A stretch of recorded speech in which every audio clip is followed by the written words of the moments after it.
गिलहरियों के और खरगोशों के छोटे छोटे बच्चों को दूर कहीं छिपा देता।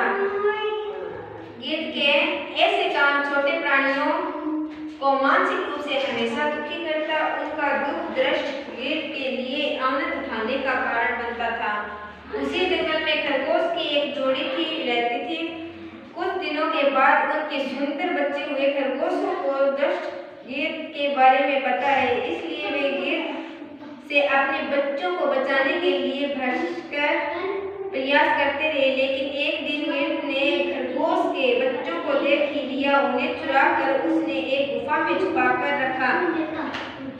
थोड़ी देर के बाद अपने घर आए खरगोश अपने बच्चों के लिए सारे प्रदेशों में ढूंढते रहे, किंतु कहीं भी बच्चों का पता नहीं चला। एक गिलहरी ने गिद्ध को खरगोश के बच्चों को उठाते हुए देखा था। वो यही बात उसने उन्हें बताई। खरगोश दंपति गिद्ध के पास अपने बच्चों को वापस करने की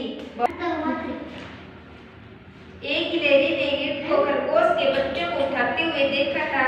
यही बात उसने उन्हें बताई। खरगोश दंपति गिद्ध के पास अपने बच्चों को वापस करने की बहुत मिन्नतें की। लेकिन गिद्ध अपनी ही बात पर अड़ रहा कि मुझे तुम्हारे बच्चों के बारे में कुछ नहीं पता, मैंने उनको देखा भी नहीं।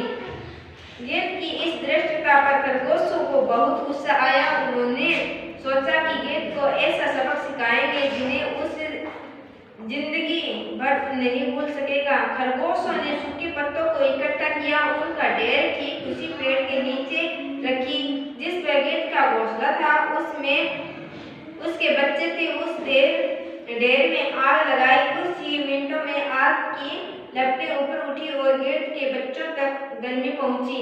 बच्चे उस गर्मी को सह नहीं पा रहे थे, इसलिए जोर जोर से रोने लगे। गिद्ध ने खरगोशों से प्रार्थना की कि आग बुझाकर मेरे बच्चों की रक्षा। खरगोश ने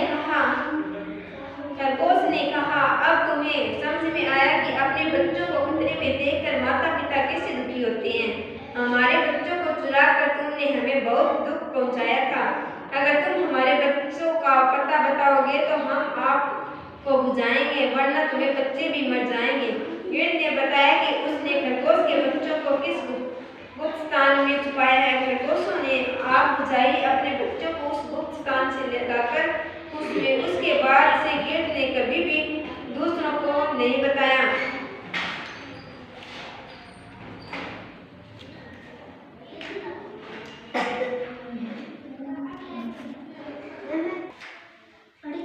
एक धोबी का गधा था। वह दिन भर कपड़ों के गट्ठर इधर से उधर ढोने में लगा रहता था। धोबी श्रम कंजूस और निर्दयी था। अपने गधे के लिए चारे का कभी प्रबंध नहीं करता था, बस रात को चरने के लिए खुला छोड़ देता।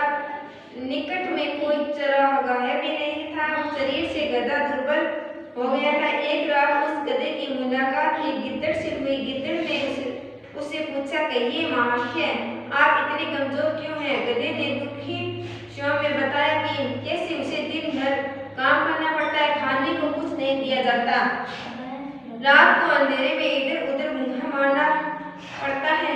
गिद्दड़ बोला, तो समझो अब आपकी भूखमरी के दिन गए। यहाँ पास में ही एक बार सब्जियों का बाग है। वहाँ तरह तरह की सब्जियाँ उगी हुई है। खीरे, ककड़ियाँ, तोरी, गाजर, मूली, शलजम और बैंगनों की बहार है। मैंने बाड़ तोड़कर एक जगह अंदर घुसने का गुप्त मार्ग बना रखा है। बस वहाँ से हर रात अंदर घुसकर छक कर खाता हूँ और शहद बना रहा हूँ।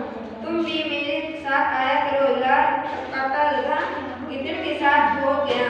बाग में घुसकर गधे ने महीनों के बाद पहली बार भरपेट खाना खाया। दोनों रात भर बाग में भी रहे और कोट फटने से पहले गिद्दड़ जंगल की ओर चला गया और गधा अपने धोबी के पास आ गया। उसके बाद वे रोज रात को एक जगह मिले, बाग में घुसते और जी भरकर खाते। धीरे धीरे गधे का शरीर बढ़ने लगा, उसके बालों में चमक आने लगी और